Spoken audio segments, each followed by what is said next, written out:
8월 29일 월요일 빛을 바람. 한 교회에서 5주 기도 특강을 하겠다고 약속한 목사가 있었습니다. 그런데 그는 걱정이 태산 같았습니다. 수강생들이 내 강의를 좋아할까? 나 같은 강사를 좋아할까? 목사는 불안한 나머지 강의 계획이나 발표, 배포용 자료 등 지나칠 정도로 공을 들였습니다. 그러면서도 정작 특강 일주일을 앞두고도 주변에 적극적으로 홍보하지 않았습니다. 그러나 기도 중에 그 강의가 하나님을 빛나게 하는 하나의 섬김이라는 것을 깨달았습니다. 성령께서 강의를 사용해 사람들을 하나님 아버지께로 향하게 할 것이기에 공개 강연에 대한 불안감을 없앨 수 있었습니다. 산상수훈에서 예수님은 제자들에게 이렇게 가르치셨습니다. 너희는 세상의 빛이라. 산 위에 있는 동네가 숨겨지지 못할 것이요. 사람이 등불을 켜서 말 아래에 두지 아니하고 등경 위에 두나니 이러므로 집안 모든 사람에게 비추느니라. 목사는 그 말씀을 읽고 마침내 소셜미디어에 특강 광고를 올렸습니다. 거의 즉각적으로 사람들이 감사와 기대를 표현하면서 등록하기 시작했습니다. 그들의 반응을 보면서 그는 이같이 너희 이 사람 앞에 비치게 하여 그들로 너희 착한 행실을 보고 하늘에 계신 너희 아버지께 영광을 돌리게 하라는 예수님의 가르침을 다시 묵상해 보았습니다. 그리고 그 가르침을 마음에 담아 기쁨으로 강의를 할 수 있었습니다. 말씀. 이같이 너희 빛이 사람 앞에 비치게 하여 그들로 너희 착한 행실을 보고 하늘에 계신 너희 아버지께 영광을 돌리게 하라. 마태복음 5장 16절. 찬송. 331장 영광을 받으신 만유의 주여. 기도.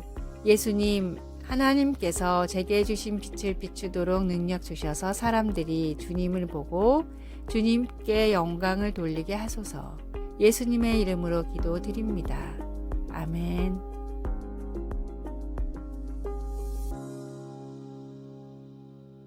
(8월 30일) 화요일. 흙 속에 둔 머리.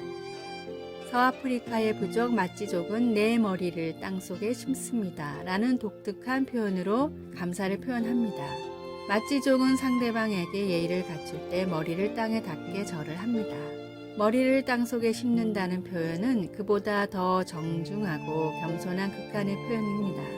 감사를 그렇게까지 표현해야 하나 싶기도 하지만 사회학자들의 연구에 따르면 감사는 인간 사회가 존재하기 위해 반드시 필요한 요소라고 합니다.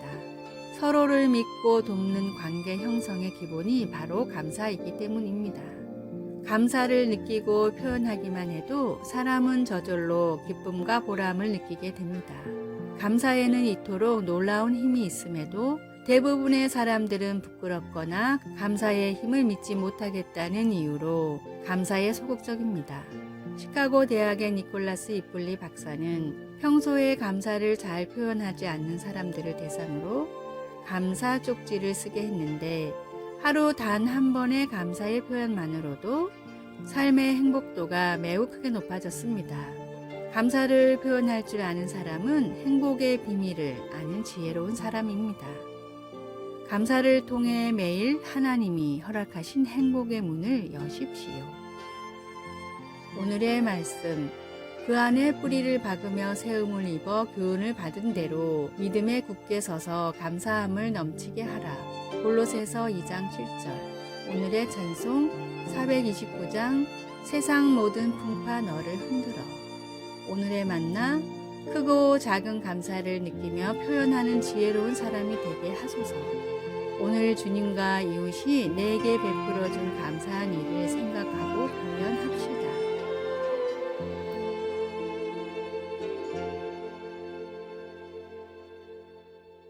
8월 31일 수요일. 예수님과의 이중주. 한 어린이 음악회에서 피아노 앞에 선생님과 학생이 같이 앉아 있었습니다. 이중주를 시작하기 전 선생님은 몸을 기울여 마지막으로 몇 가지 주의를 속삭여 주었습니다. 피아노에서 흘러나오는 음악을 들으니 학생은 쉬운 멜로디를 연주하고 선생님의 반주가 노래의 깊이와 풍부함을 더해주는 것을 알았습니다. 곡이 거의 끝날 즈음 선생님은 잘했다는 표시로 고개를 끄덕여 주었습니다. 예수님 안에서의 우리의 삶은 독주보다는 이중주에 더 가깝습니다. 그러나 나는 예수님이 바로 내 옆에 앉아 계신다는 것과 내가 연주할 수 있는 것도 오직 주님의 능력과 인도하심 때문이라는 것을 잊을 때가 많습니다.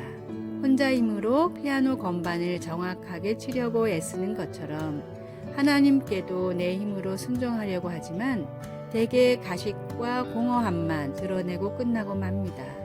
나의 제한된 능력으로 문제들을 해결하려 해보아도 다른 사람들과의 불화로 끝날 때가 많습니다. 그러나 나의 선생님이신 주님이 함께 계시면 모든 게 달라집니다. 나를 도우시는 예수님께 의지할 때 내 삶으로 하나님께 더 영광을 드리게 됩니다. 그리고 기쁨으로 섬기고 마음껏 사랑하며 나의 인간 관계를 축복하시는 하나님께 놀라게 됩니다. 예수님이 첫 제자들에게 그가 내 안에 내가 그 안에 거하면 사람이 열매를 많이 맺나니 나를 떠나서는 너희가 아무것도 할 수 없음이라고 말씀하신 것처럼 말입니다. 말씀, 그가 내 안에 내가 그 안에 거하면 사람이 열매를 많이 맺나니 요한복음 15장 5절 찬송 190장 성령이여 강림하사 기도 사랑하는 하나님 매 순간마다 저와 함께 계심을 기억하게 하소서. 오늘도 주님의 인도하심과 가르침을 기쁘게 받습니다. 가까이 계신 주님 감사합니다. 예수님의 이름으로 기도드립니다. 아멘.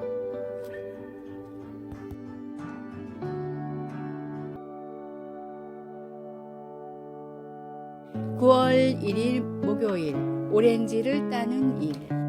미국 캘리포니아주 남동쪽의 리버사이드 카운티라는 작은 도시의 중심에는 시청과 큰 공원이 있는데 그 공원에는 도시에서 가장 존경하는 세 사람의 동상이 있습니다. 첫 번째 동상은 흑인들의 인권을 위해 평생을 바쳤던 마틴 루터킹 목사님의 동상과 나에게는 꿈이 있습니다 라는 글귀가 적혀 있습니다. 두 번째 동상은 인도 독립의 영웅 간디입니다. 간디는 미국인은 아니지만 그의 생애가 영화와 책으로 미국에 많이 알려져 많은 사람들이 간디를 존경합니다. 세 번째 동상은 도산 안창호 선생입니다. 마틴 루터킹과 간디와는 달리 안창호 선생이 한 일은 그저 리버사이드 카운티의 오렌지 농장에서 일을 한 것뿐입니다. 그는 오렌지 농장에서 오렌지를 딸 때 가위질을 함부로 하여 다른 오렌지에 상처를 입혀 썩지 않게 하도록 늘 강조하고 그것이 농장에서 계속 일하며 돈을 벌어 독립운동 자금을 댈 수 있기에 정성스럽게 일을 하는 것이 곧 애국의 길이라 하였습니다. 처음에는 도산을 이해하지 못했던 한인 교포들이었지만 꾸준히 일을 마다하지 않고 솔선수범하는 도산에게 차츰 마음의 문을 열기 시작했습니다. 안창호 선생이 오고 리버사이드 카운티의 모든 한국인들의 말과 행동이 바뀌었기에 그 지도력을 인정해 지역의 유지인 오렌지 농장의 주인이 적극 추천하여 안창호 선생의 동상을 세우게 되었던 것입니다. 안창호 선생이 희망으로 사람들을 세웠듯이 목수의 아들로 가장 낮은 곳에 임하셨던 예수님도 세상의 소망이 되셨습니다. 귀한 보혈로 나에게 심겨진 예수님의 희망으로 새롭게 변화하고 또 변화하십시오. 오늘의 말씀. 너희는 세상의 소금이니 소금이 만일 그 맛을 잃으면 무엇으로 짜게 하리요. 후에는 아무 쓸데없어 다만 밖에 버려져 사람에게 밟힐 뿐이니라. 마태복음 5장 13절. 오늘의 찬송 546장 주님 약속하신 말씀 위에서. 오늘의 만나 세파에 빠져 흘러가지 않고 말씀 위에 서는 믿음을 가지고 세상을 비추고 희망을 주는 참된 그리스도인이 됩시다.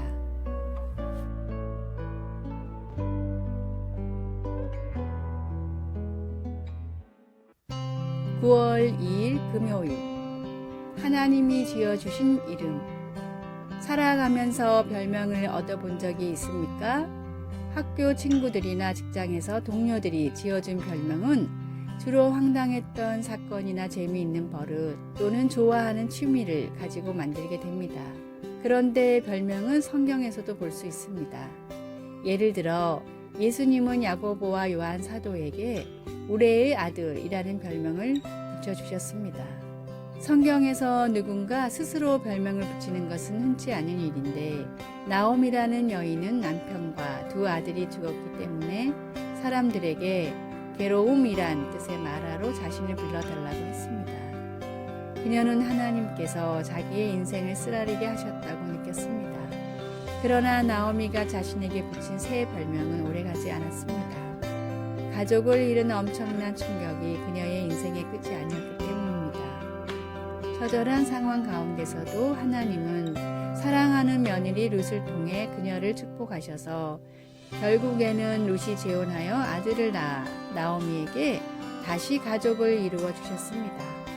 우리는 과거에 경험한 어려움이나 저지른 실수 때문에 스스로를 실패자, 사랑받지 못할 자와 같은 쓰라린 별명을 붙이고 싶은 마음이 들 때도 있겠지만 그런 별명들이 우리 삶의 끝은 아닙니다. 우리는 그런 꼬리표들을 하나님께서 우리 각자에게 붙여주신 사랑한 자라는 이름으로 바꾸고 아무리 힘들 때라도 하나님의 공급하시는 손길을 찾아야 합니다. 말씀 나오미가 그들에게 이르되 나를 나오미라 부르지 말고 나를 마라라 부르라. 이는 전능자가 나를 심히 괴롭게 하셨음이니. 룻기 1장 20절. 찬송 366장 어두운 내 눈 밝히사. 기도 하나님, 제 삶의 환경이나 경험에 의해 제가 정해지는 것이 아님을 감사합니다. 저를 하나님의 자녀라고 불러주시니 감사합니다. 예수님의 이름으로 기도드립니다. 아멘. 아래의 빨간색 글자 구독을 누르시어 더 많은 전도의 열매를 맺으시기를 기도합니다.